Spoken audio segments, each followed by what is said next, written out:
So, you want to know about the different types of ghosts. What's up, you guys? My name is Pablo Cordova. I'm a paranormal investigator for Boozy Bros Paranormal. And as a paranormal investigator, you see all kinds of unexplained phenomena out in the field. Today, we're going to delve into the world of the supernatural and in under 10 minutes, explain the different types of ghosts that exist in this world. And I want you guys to remember, in the paranormal world, you should always approach these things with respect and caution. For the first ghost, it'll be apparitions. Apparitions are some of the most common types of ghosts that people report seeing, and it is actually any remarkable appearance that is mistaken as real at first. So they can be people or even animals. So in my own personal experience, I've met with all kinds of people that have the ability to see ghosts. And the different answers that I've gotten from them is they can see them as just regular people, they can kind of see them kind of clearish, and they can see them as light. Now, ghosts usually take a long time to actually get accustomed to their new bodies. This can actually cause them to act strangely, which actually makes them mistaken for number 2, a poltergeist. Poltergeists make their presence known by actually dislodging objects and making all kinds of strange noises like knocking on walls and stuff.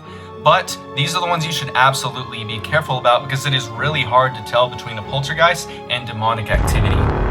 Some in the paranormal community actually argue that poltergeists aren't actually spirits at all, but manifestations of energy from the living and breathing humans that are controlling this without even knowing it. However, poltergeists are quite troublesome. I actually just had an encounter with one, and I'm gonna go ahead and leave a link in the description below to that video. But they typically latch themselves onto a person rather than a location and drain them of their energy. And now, number 3, orbs. Why did I do that? These small floating balls of light are commonly caught on camera, but to be 100% honest with you guys, a lot of times this is just dust refracting light off of the camera lens. But I will say without a shadow of a doubt, there are orb-like spirits out there. I myself have encountered one, and I've spoke about it before on a podcast, and I've met other investigators who've actually seen these orbs as well. But I will say the difference between a light orb that is being refracted with dust and stuff is way different than a spiritual orb. I've seen 2 golden orbs in my entire life, and I've spoken with other investigators who've seen blue orbs or even white orbs. And the ones I've seen were like the size of softballs. And now, number 4, shadow people.